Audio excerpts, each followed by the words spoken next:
Hi guys, welcome back to my channel with another video. तो देखिए यार, हमने एक सीरीज स्टार्ट करी थी जिसमें हम परीक्षा वाणी के सारे चैप्टर्स को एमसीक्यूज़ के तौर पर सॉल्व कर रहे थे। एमसीक्यूज़ के तौर पर हम उसको देख रहे थे। तो जो सीरीज मैंने स्टार्ट करी थी 1 महीने पहले, तो उसके 2-3 चैप्टर बच गए थे, तो उसको कंटिन्यू करते हुए उसके 2 चैप्टर जो बचे हैं उसको हम कंटिन्यू करते हैं।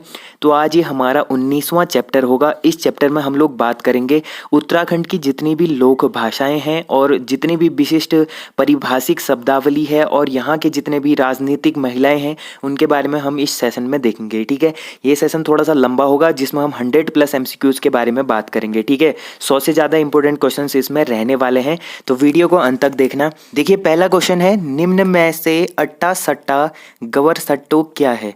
देखिए, जो अट्टा सट्टा और गवर सट्टो है ये उत्तराखंड की लोक भाषाओं से जो प्रचलित विशिष्ट पारिभाषिक शब्दावली होती है, तो ये वो सारे वर्ड हैं। ठीक है, जो अट्टा सट्टा या फिर गवर सट्टो है ये एक वैवाहिक परंपरा होती है।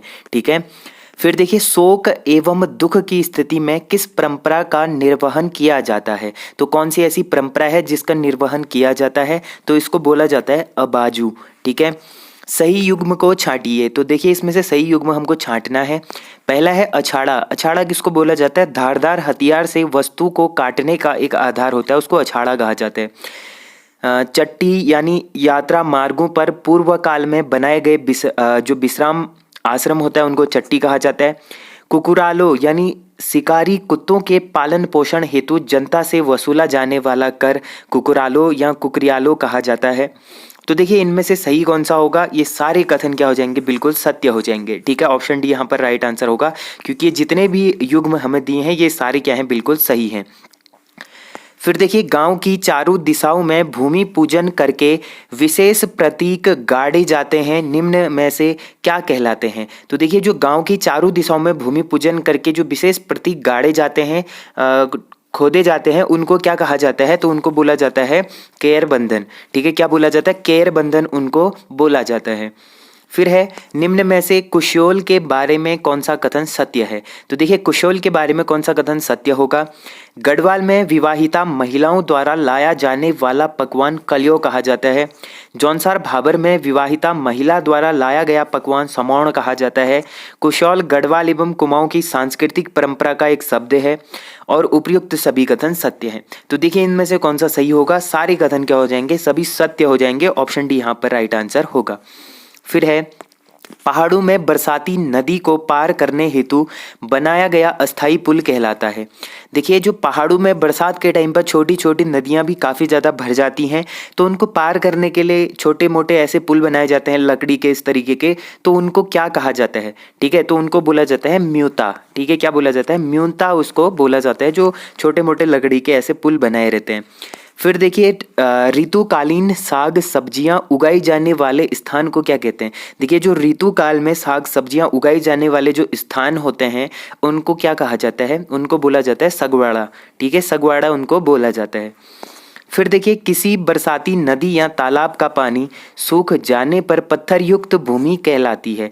अब देखिए, किसी बरसाती नदी है, उसका जो तालाब है या नदी है, उसका जब पानी सूख जाता है और उसके बाद जो पत्थर युक्त भूमि बच जाती है, उस भूमि को क्या कहते हैं, उस भूमि को कहा जाता है रोखड़। ठीक है, क्या बोला जाता है, उसको रोखड़ बोला जाता है। अगला क्वेश्चन है, उत्तराखंड में देवी देवताओं यानी देवी शक्तियों को जागृत करने हेतु महाकाव्यात्मक गाथा गान कहलाता है। अब देखिए, जो देवी की शक्तियां होती हैं उनको जागृत करने हेतु जो उत्तराखंड में महाकाव्यात्मक गाथा गान गाया जाता है उसको क्या कहते हैं, तो उसको बोला जाता है जागर। ठीक है, फिर अगला क्वेश्चन है, उत्तराखंड में मध्यकालीन साहूकारों द्वारा किसी व्यक्ति को ब्याज पर ऋण देने समय कर्ज का 10% पहले ही काटा जाना कहलाता है। तो 10% पहले ही काटा जाना इसको क्या कहलाता है, ये बोला जाता है गांठ खुलाई। ठीक है, गांठ खुलाई बोला जाता है या गांठ खुलाई इसको बोला जाता है। किसी अपने की स्मृति को व्यक्त करने वाले गीत जो प्रायः कारुणिक होते हैं, निम्न में से क्या कहलाते हैं, तो इनको बोला जाता है खुदेड़ गीत। ठीक है, नेक्स्ट क्वेश्चन है, पर्वतीय क्षेत्रों में स्थित गुफाएं जिनका उपयोग वन्य पशुओं अथवा मानव द्वारा निवास के रूप में किया जाता है, निम्न में से है। तो देखिए जो पर्वतीय क्षेत्रों में स्थित गुफाएं होती हैं उनका उपयोग वन्य पशु करते हैं या फिर मानव द्वारा निवास के रूप में किया जाता है, तो उनको क्या कहा जाता है? ठीक है, तो इनको बोला जाता है ओडियार। क्या बोला जाता है? ओडियार इनको बोला जाता है। फिर अगला क्वेश्चन है, ब्रिटिश शासन काल में उत्तराखंड निरनुष्ठानिक विवाह कहलाता था। अब देखिए जो ब्रिटिश शासन काल था उस टाइम पे जो उत्तराखंड में निरनुष्ठानिक विवाह कहलाता था तो क्या कहलाता था? ये बोला जाता था डोला विवाह। ठीक है, डोला विवाह बोला जाता था। फिर है, पितरों का श्राद्ध अथवा पिंडदान से संबंधित पवित्र स्थान ब्रह्मकपाली किस जनपद में स्थित है? अब देखिए जो ब्रह्मकपाली है ये इसलिए फेमस है क्योंकि यहाँ पर पितरों का श्राद्ध अथवा पिंडदान किया जाता है, इसके लिए काफ़ी पवित्र स्थान इसको माना जाता है। तो ये किस जनपद में स्थित है? तो ये हो जाएगा हमारा चमोली जनपद में। प्राचीन समय में पर्वतीय क्षेत्र के निवासियों द्वारा पैदल समूह में मंडियों से खाद्यान्न यानी गुड़, कपड़ा आदि लाने की प्रथा को निम्न में से क्या कहा जाता था? अब देखिए जो पर्वतीय क्षेत्र के जो निवासी होते थे वो काफ़ी दूर दूर समूह में पैदल जाकर मंडियों से खाद्यान्न इकट्ठे लाते थे, जैसे गुड़ है, कपड़ा है आदि चीज़ें ये क्या करते थे? लाते थे। तो इस प्रथा को क्या कहा जाता था? ढाकर इस प्रथा को बोला जाता था। ठीक है, 20वीं शताब्दी के प्रारंभिक दशकों में कुमाऊं के अधिकांश क्षेत्रों में वर पक्ष के बाराती द्वारा कन्या के घर के समीप पहुंचकर वर वधू के पिता द्वारा बिछाए गए कंबल पर दिया जाने वाला आर्थिक सहयोग निम्न में से कहलाता था। तो ये क्या कहलाता था? इसको बोला जाता था कमलिया रुपया। ठीक है, फिर है, कुमाऊं में कत्यूरी शासनकाल में शासकों का प्रशासनिक भवन जहां से प्रजा को न्याय दिया जाता था उसको क्या कहते थे? तो उसको बोला जाता था थर्प। क्या बोला जाता था? थर्प। इस टाइप के क्वेश्चन भी एग्जाम में बनते हैं आजकल। ठीक है, तो इसको ध्यान रखना आप लोग। अगला क्वेश्चन है, कौन सा कथन गाड़ू घड़ी यात्रा के बारे में सही है? देखिए जो गाड़ू घड़ी यात्रा होती है इसके बारे में कौन सा कथन सही होगा? तो देखिए यह एक चांदी का पात्र होता है। टिहरी राज परिवार की महिलाओं द्वारा तिलों का तेल निकाला जाता है। तिलों के तेल से बद्रीनाथ धाम के कपाट खुलने के पावन मुहूर्त पर अखंड ज्योति जलाई जाती है। तो सारे कथन बिल्कुल सत्य हो जाएंगे। फिर है, गाड़ू घड़ी यात्रा का संबंध निम्न में से किन दो जनपदों से है? तो इसका संबंध है बेसिकली टिहरी व चमोली से। ठीक है, क्योंकि बद्रीनाथ से रिलेटेड है गाड़ू घड़ी यात्रा, तो बद्रीनाथ कहाँ है? चमोली जनपद में है और टिहरी गढ़वाल में ये स्थित है। गाड़ू घड़ी यात्रा का संबंध टिहरी और चमोली से। जौनसार भाबर क्षेत्र में घर जवाई के परिवार के सदस्य या उसके सहायक को क्या कहा जाता है? तो उसके सहायक को बोला जाता है कठाला। क्या बोला जाता है? कठाला बोला जाता है। फिर अगला क्वेश्चन देखिए, तीव्र वेग से हवाएं जिनसे छुटपुट वर्षा होती है निम्न में से कहलाती है। देखिए जो तीव्र वेग से जो हवाएं होती हैं जिनसे क्या होती है? छिटपुट वर्षा हो जाती है, उसको क्या कहा जाता है? तो इसको बोला जाता है ओडल। ठीक है, ओडल इसको बोला जाता है।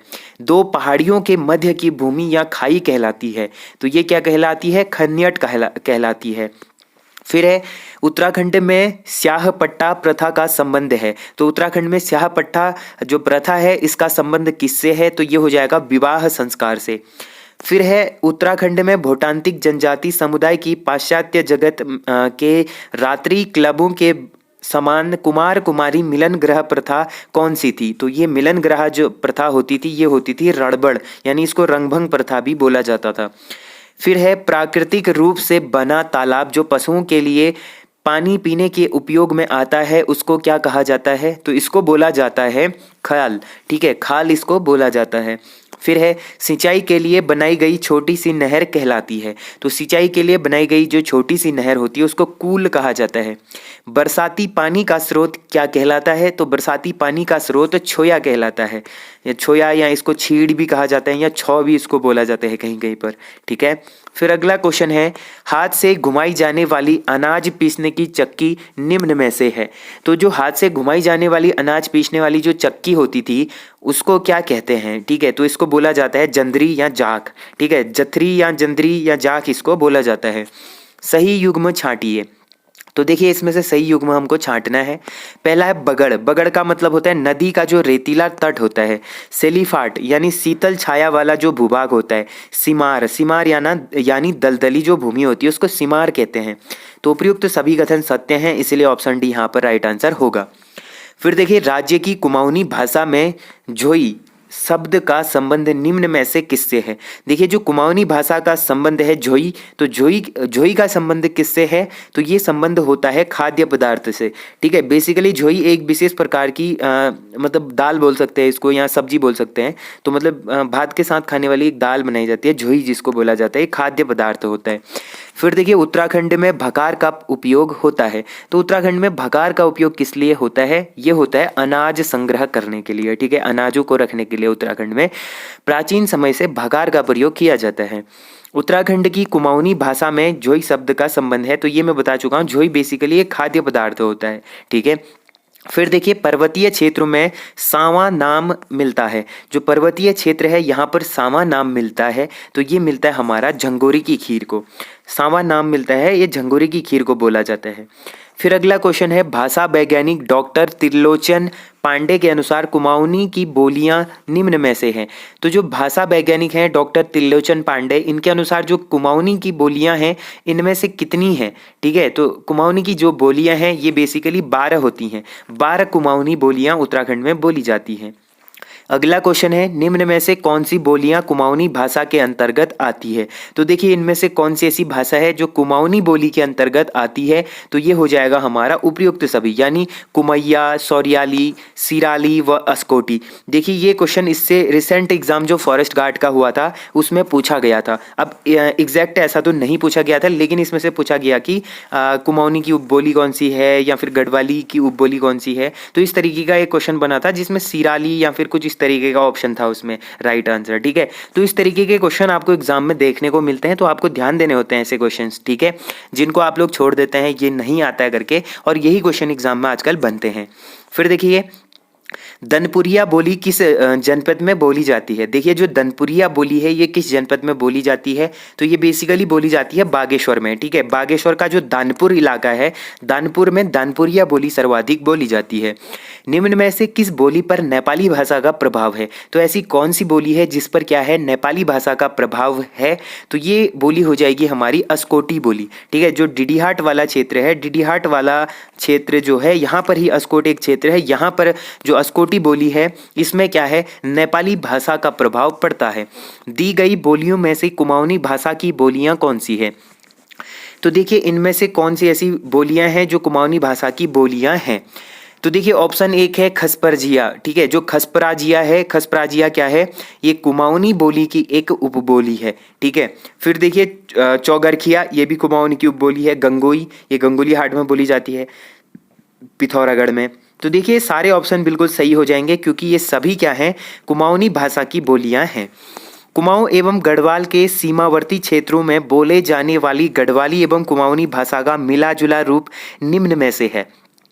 अब देखिए जो कुमाऊं एवं गढ़वाल के समीपवर्ती क्षेत्र हैं, देखिए बात करें कुमाऊं और गढ़वाल, तो जैसे पिथौरागढ़ से चमोली की सीमा लगती है, बागेश्वर से चमोली की सीमा लगती है, अल्मोड़ा के कुछ क्षेत्रों में भी चमोली की सीमा लगती है, और अल्मोड़ा के कुछ क्षेत्रों में गढ़वाल की सीमा लगती है, और नैनीताल की कुछ सीमाओं पर रामनगर से जो इधर वाला एरिया है कॉर्बेट नेशनल पार्क, वहाँ पर पौड़ी गढ़वाल का क्षेत्र लगता है। तो इन जो भी बागेश्वर, पिथौरागढ़, अल्मोड़ा और नैनीताल, ये जो 4 डिस्ट्रिक्ट हैं, इनका जो सीमावर्ती क्षेत्र है, यहाँ पर कुमाऊनी और गढ़वाली भाषा को मिला जुला जो भाषा बोली जाती है उस भाषा को क्या कहते हैं, तो इसको बोला जाता है मजकुमैया। ठीक है, इसको मजकुमैया बोला जाता है, जो गढ़वाली और कुमाऊनी को मिक्स करके बोली जाती है। फिर है दक्षिणी कुमाऊनी वर्ग की बोलियां निम्न में से कौन सी हैं। जो दक्षिणी कुमाऊनी वर्ग है इनकी बोलियां निम्न में से कौन कौन सी हैं, तो ये हो जाएंगी रजभैंसी। ठीक है, जो रजभैंसी है ये बेसिकली दक्षिण वाले क्षेत्र में यानी नैनीताल और टनकपुर और उधम सिंह नगर वाले क्षेत्र में बोली जाती है। फिर अगला क्वेश्चन है, डॉक्टर जॉर्ज गियर्सन ने बोली की दृष्टि से गढ़वाली को कितने भागों में बांटा है। तो बोली की दृष्टि से गढ़वाली को बांटा है 8 भागों में। ठीक है, फिर अगला क्वेश्चन है, गढ़वाली भाषा की बोलियां निम्न में से कौन सी हैं। तो गढ़वाली भाषा की बोलियां निम्न में से कौन कौन सी हो जाएंगी, तो ये हो जाएंगी हमारी नगपुरिया है, दसौलिया है, सलाणी है, बधानी है, राठी है। ये सभी क्या हो जाएंगी, गढ़वाली भाषा की बोलियां हो जाएंगी। तो यहाँ पर ऑप्शन डी राइट आंसर हो जाता है। श्रीनगरी एवं टिहरियाली किस बोली के अंतर्गत आती है। जो श्रीनगरी भाषा है, टिहरियाली बोली है, ये किसके अंतर्गत आती है, तो ये बोली आती है गढ़वाली के अंतर्गत। ठीक है, फिर है विकास की दृष्टि से गढ़वाली साहित्य को कितने भागों में बांटा गया है। तो विकास की दृष्टि से देखें तो गढ़वाली साहित्य को बांटा जाता है हमारा 5 भागों में। गढ़वाल क्षेत्र में लोकोक्तियों को क्या कहा जाता है। तो गढ़वाल वाला जो क्षेत्र है यहाँ पर लोकोक्तियों को क्या बोला जाता है, ये बोला जाता है अखाड़ा या पखाड़ा। अखाड़ा या पखाड़ा लोकोक्तियों को बोला जाता है। वहीं पर कुमाऊं में ऐण बोला जाता है इसको, या आण ऐण इस तरीके का आणा या ऐण बोला जाता है। कौन सा युग्म सुमेलित है। तो देखिए इनमें से कौन सा युग्म सुमेलित होगा।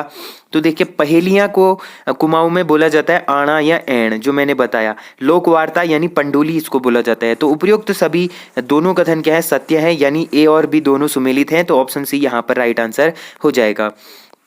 फिर देखिए निम्न में से कौन सी बोली उत्तराखंड की नहीं है।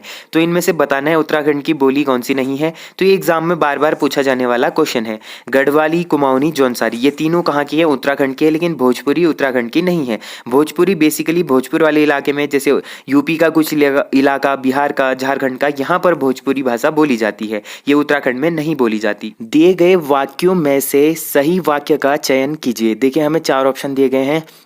पहला क्या कह रहा है, 1903 में हैप्पी क्लब की स्थापना गोविंद बल्लभ पंत ने की थी। तो ये बिल्कुल सत्य है। काशीपुर में 1914 में प्रेस सभा की स्थापना की गई थी। तो ये भी बिल्कुल सत्य होगा।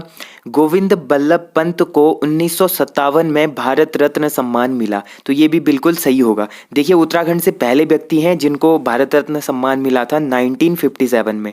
ठीक है, तो ये सारे कथन क्या हैं, बिल्कुल सत्य हैं। तो ऑप्शन डी यहाँ पर राइट आंसर हो जाएगा। अगला क्वेश्चन है, उत्तर प्रदेश के प्रथम मुख्यमंत्री कौन थे। देखिए जब पहले हमारा उत्तराखंड जब बना नहीं था, तो उससे पहले हमारा जो स्टेट हुआ करता था, राज्य हुआ करता था, वो उत्तर प्रदेश हुआ करता था। ठीक है, तो उत्तर प्रदेश के पहले मुख्यमंत्री कौन बने थे। तो ये बनते हैं गोविंद बल्लभ पंत। ठीक है, गोविंद बल्लभ पंत जी क्या बनते हैं, उत्तर प्रदेश के पहले मुख्यमंत्री बनते हैं।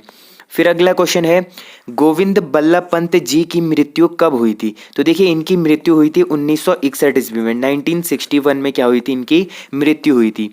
अगला क्वेश्चन है, महान लेखक एवं पर्यावरण प्रेमी जिम कॉर्बेट का जन्म 1875 ईस्वी में किस जनपद में हुआ था। अब देखिए जो महान पर्यावरण प्रेमी थे जिम कॉर्बेट, जिनके नाम पर ही Corbett national park, Jim Corbett national park बना था, तो इनका जन्म 1875 ईस्वी में हुआ था। लेकिन किस जनपद में हुआ था ये पूछा गया है। ठीक है, तो ये होता है नैनीताल जनपद में, और नैनीताल में ही क्या है, जिम कॉर्बेट नेशनल पार्क भी स्थित है।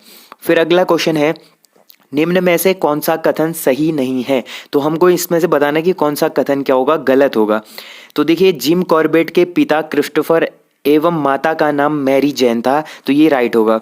कॉर्बेट नेशनल पार्क का नाम 1957 ईस्वी में इनके नाम पर रखा गया था। तो ये भी सत्य होगा। जिम कॉर्बेट की प्रथम पुस्तक मैन ईटर ऑफ कुमाऊं थी। तो ये भी राइट है। जिम कॉर्बेट की अंतिम पुस्तक माई कुमाऊं थी। तो ये वाला ऑप्शन क्या होगा, बिल्कुल गलत हो जाएगा। ठीक है, ऑप्शन डी यहाँ पर बिल्कुल गलत हो जाएगा। फिर अगला क्वेश्चन है, कौन सी पुस्तकें जिम कॉर्बेट द्वारा लिखी गई हैं। तो इसमें से बताना है कौन सी ऐसी पुस्तक है जिसको जिम कॉर्बेट ने लिखा है।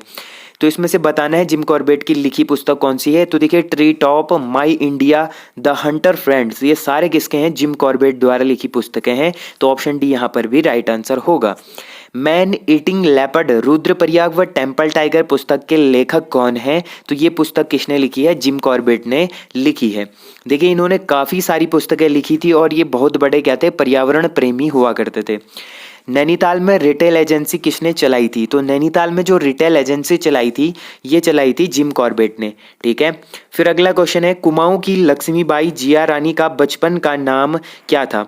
अब देखिए कुमाऊं की रानी यानी लक्ष्मीबाई बोला जाता है जिया रानी को, तो इनका बचपन का नाम क्या था। ठीक है, तो बचपन का नाम पूछा गया है, तो ये हो जाएगा मौला देवी। मौला देवी क्या था, जो जिया रानी है इनका बचपन का नाम होगा। अब आपने कार्तिकेयपुर राजवंश पढ़ा होगा, तो उसमें आपने जिया रानी को जरूर पढ़ा होगा। ठीक है, फिर है, निम्न में से पिंगला या प्योला उपनाम से किन्हें जाना जाता है। तो पिंगला या प्योला उपनाम से किसे जाना जाता था। तो ये जाना जाता था जिया रानी को। ठीक है, इनके उपनाम थे पिंगला या प्योला, इनको बोला जाता था। फिर है हरिद्वार के राजा अमरदेव पुंडीर की पुत्री का नाम क्या था। जो हरिद्वार के राजा हुआ करते थे अमरदेव पुंडीर, तो इनकी पुत्री का नाम क्या हुआ करता था, तो ये हुआ करता था जिया रानी। ठीक है, जिया रानी कौन थी, जो हरिद्वार के राजा थे अमरदेव पुंडीर, तो इनकी पत्नी का नाम था जिया रानी। ठीक है, और ये जो पिथौरा शाही थे, पिथौरा शाही की छोटी बेगम थी, मतलब सॉरी छोटी रानी हुआ करती थी। ठीक है, कौन, जिया रानी, जो पिथौरागढ़ के संस्थापक माने जाते हैं पिथौरा शाही को। तो पिथौरा शाही या प्रीतम देव इनको बोला जाता है। तो प्रीतम देव या पिथौरा शाही की छोटी रानी हुआ करती थी जिया रानी, जो अमरदेव पुंडीर की क्या थी, पुत्री थी। फिर है निम्न किस जनपद में राजमाता होने के नाते मौला देवी का नाम जिया रानी पड़ा था। तो किस जनपद में राजमाता होने के कारण इनका नाम पड़ा था, तो ये पिथौरागढ़ की राजमाता हुआ करती थी। यानी जो प्रीतम देव थे या पिथौरा शाही इनको बोला जाता है, तो इनकी रानी हुआ करती थी। पिथौरा शाही कहाँ के थे, पिथौरागढ़ के थे, तो इनकी रानी हुआ करती थी। और पिथौरागढ़ जनपद की यह क्या हुआ करती थी, राजमाता हुआ करती थी। और राजमाता होने के नाते ही इनको मौला देवी का नाम जिया रानी पड़ा था। फिर है राजा पिथौरा शाही की दूसरी पत्नी जिया रानी की समाधि निम्न में से कहाँ स्थित है। तो कहाँ स्थित है, रानी बाग चित्रशिला में। ठीक है, रानी बाग चित्रशिला में क्या है, इनकी समाधि है। अब मैंने बात करी थी पिथौरा शाही या प्रीतम शाही, तो इनकी दूसरी पत्नी हुआ करती थी, यानी दूसरी रानी हुआ करती थी जिया रानी। इनकी जो समाधि है वो रानी बाग में है, और इन्होंने तैमूर लंग को भी हराया था।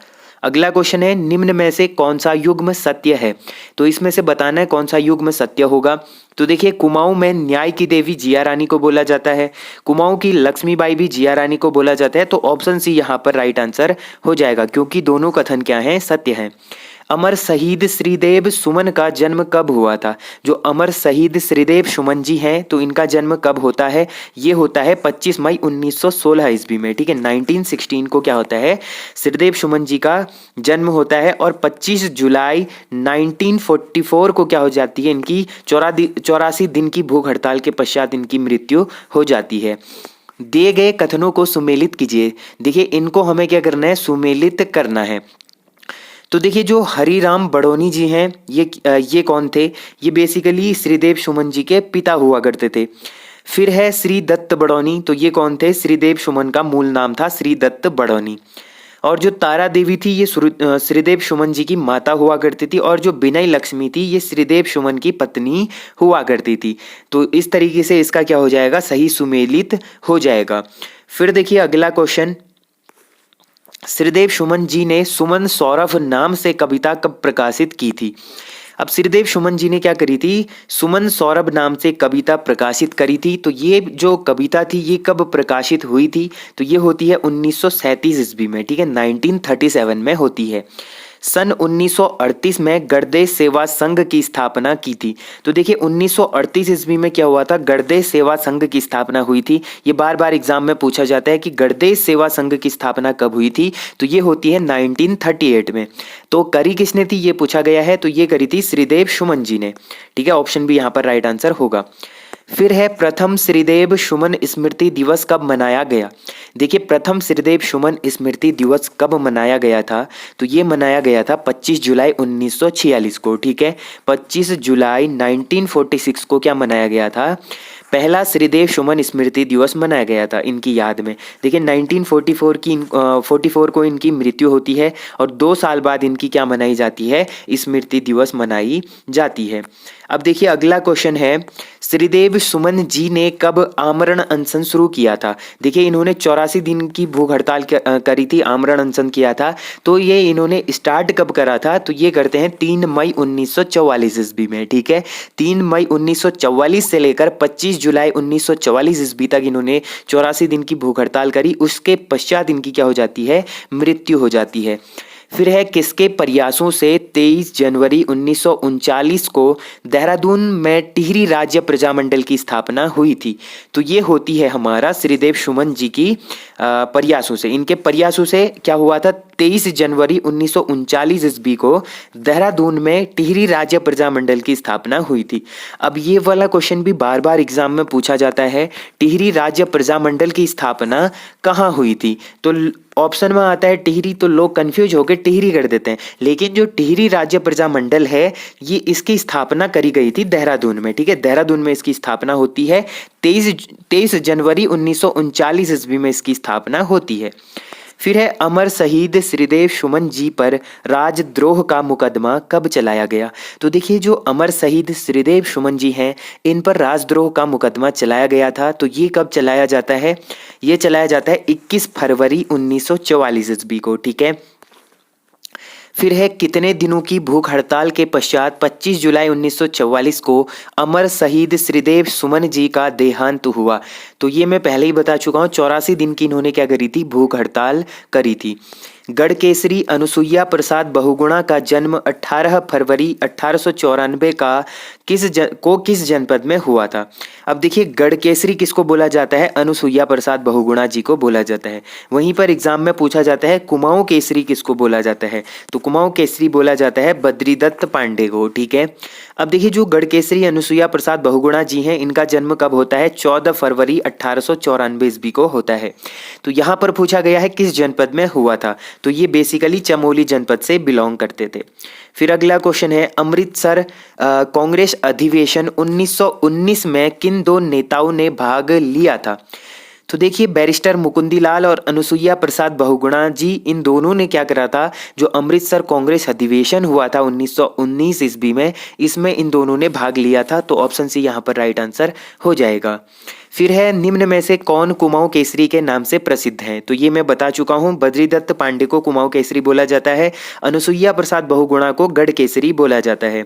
फिर है बद्रीदत्त पांडे जी का जन्म 15 फरवरी 1882 ईस्वी को किस जनपद में हुआ था? अब देखिए, बद्रीदत्त पांडे जी का जन्म दिया है 15 फरवरी 1882 ईस्वी में। अब किस जगह हुआ था ये पूछा गया है, तो ये हुआ था हरिद्वार के कनखल में। फिर देखिए, किस वर्ष बद्रीदत्त पांडे अल्मोड़ा अखबार के संपादक रहे?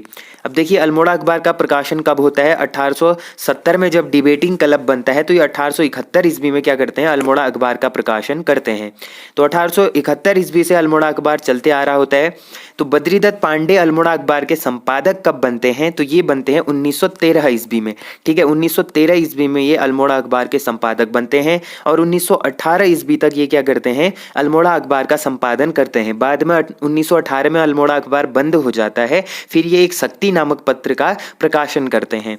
फिर देखिए, किस कमिश्नर ने 1918 में अल्मोड़ा अखबार बंद करवाया था? देखिए, मैंने बात करी 1918 में क्या हुआ? अल्मोड़ा अखबार बंद हो गया था, लेकिन ये अल्मोड़ा अखबार जो बंद कराया था तो ये किस कमिश्नर ने कराया था? तो उस टाइम पे जो कमिश्नर थे वो थे लोमश। ठीक है, कमिश्नर लोमश ने ये अखबार बंद कराया था। फिर है निम्न में से किस व्यक्ति ने बद्रीदत्त पांडे जी को नर केसरी कहा था? अब देखिए, एक तो इनको कुमाऊं केसरी बोला जाता है, फिर इनको नर केसरी की उपाधि भी मिली थी। तो ये किस व्यक्ति ने इनको बोला था? तो ये बोला था भक्त दर्शन ने। ठीक है, फिर है बद्रीदत्त पांडे जी का मूल निवास कौन सा जनपद था? तो ये मूल निवास किस जनपद के थे? तो ये बेसिकली अल्मोड़ा में रहते थे। वैसे तो कनखल हरिद्वार में इनका जन्म हुआ, लेकिन ये रहते कहाँ थे? अल्मोड़ा में रहते थे। फिर अगला क्वेश्चन है निम्न में से किनके द्वारा शक्ति साप्ताहिक पत्रिका का प्रकाशन किया गया? तो मैंने जैसे कि अभी बताया 1918 ईस्वी में बद्रीदत्त पांडे ने क्या करा था? जब अल्मोड़ा अखबार बंद हुआ तो उसके बाद इन्होंने शक्ति नामक एक साप्ताहिक पत्रिका का प्रकाशन किया था। तो इसका आंसर हो जाएगा बद्रीदत्त पांडे। ठीक है, फिर अगला क्वेश्चन है बद्रीदत्त पांडे ने जेल प्रवास के दौरान किस वर्ष कुमाऊं का इतिहास नामक पुस्तक लिखी थी? अब देखिए, कुमाऊं का इतिहास नामक जो पुस्तक लिखी है, जिसको हम लोग अभी पढ़ते आ रहे हैं, तो उस पुस्तक को बद्रीदत्त पांडे ने जेल में लिखा था। ठीक है, तो जेल प्रवास के दौरान ये पुस्तक लिखी थी। तो ये किस सन में लिखी गई थी ये पूछा है, तो ये लिखी थी 1937 ईस्वी में। ठीक है, 1937 ईस्वी में लिखा गया था कुमाऊं का इतिहास। फिर अगला क्वेश्चन है निम्न में से किन प्रथाओं के विरुद्ध बद्रीदत्त पांडे जी ने सफल आंदोलन चलाया था? तो कौन कौन सी ऐसी प्रथाएं थी जिनके विरुद्ध बीडी पांडे जी ने क्या करा था? सफल आंदोलन चलाया था। तो ये चलाया था कुली बेगार, कुली उतार, कुली बर्दायश। ये सभी जो प्रथाएं थी इनके खिलाफ इन्होंने क्या करा था? सफल आंदोलन चलाया था। तो ऑप्शन डी यहाँ पर राइट आंसर हो जाएगा। फिर अगला क्वेश्चन देखिए, बद्रीदत्त पांडे जी को राजनैतिक जानवर की संज्ञा किसने दी थी? तो देखिए इनको एक और उपाधि मिली थी राजनैतिक जानवर की। तो ये किसने बोला था? ये बोला था अंग्रेजों ने, ठीक है। फिर है, किस वर्ष बद्रीदत्त पांडे जी का देहांत हुआ? अब देखिए बद्रीदत्त पांडे जी का जन्म 1882 ईस्वी को होता है, फरवरी 1882 को। और देहांत किस वर्ष होता है? तो ये हो जाता है 1965 ईस्वी में, ठीक है। 1965 में इनकी मृत्यु हो जाती है। फिर है, किनका जन्म दिवस लोक संस्कृति दिवस के रूप में मनाया जाता है? तो किनका जन्म दिवस लोक संस्कृति दिवस के रूप में मनाया जाता है? तो ये मनाया जाता है इंद्रमणि बड़ौनी, जिनको उत्तराखंड का गांधी भी कहा जाता है। इंद्रमणि बड़ौनी जी का जन्म दिवस लोक संस्कृति दिवस के रूप में मनाया जाता है। फिर देखिए अगला क्वेश्चन है, इंद्रमणि बड़ौनी जी के पिता का नाम क्या था? तो इनके पिता का नाम था सुरेशानंद बड़ौनी। निम्न में से केदार नृत्य के विशेषज्ञ थे? तो केदार नृत्य के विशेषज्ञ कौन थे? इंद्रमणि बड़ौनी जी थे, ठीक है। किस जनपद में बड़ौनी जी ने अगस्त 1994 ईस्वी में आमरण अनशन शुरू किया था? तो देखिए बड़ौनी जी ने भी क्या करा था? आमरण अनशन शुरू करा था। तो ये किस जनपद में शुरू करा था? पौड़ी जनपद में शुरू करा था। तो ये थी गाइज आज के 100+ इंपॉर्टेंट क्वेश्चंस जो हमने बात करी उत्तराखंड के जितने भी प्रमुख लोक भाषाओं से प्रचलित जितने भी विशिष्ट परिभाषिक शब्दावली थी और यहाँ के जितने भी प्रमुख व्यक्तित्व थे उनके बारे में हम लोगों ने बात करी। तो होप करता हूँ आप लोगों को ये वीडियो पसंद आई होगी। अगर वीडियो पसंद आई तो वीडियो को मेक श्योर लाइक जरूर करना। जो लोग चैनल पर नए हैं चैनल को सब्सक्राइब जरूर कर देना। तो मिलते हैं ऐसे इंटरेस्टिंग और अमेजिंग वीडियो के साथ। तब तक के लिए अपना ध्यान रखिए, पढ़ाई करते रहिए। Take care and bye bye.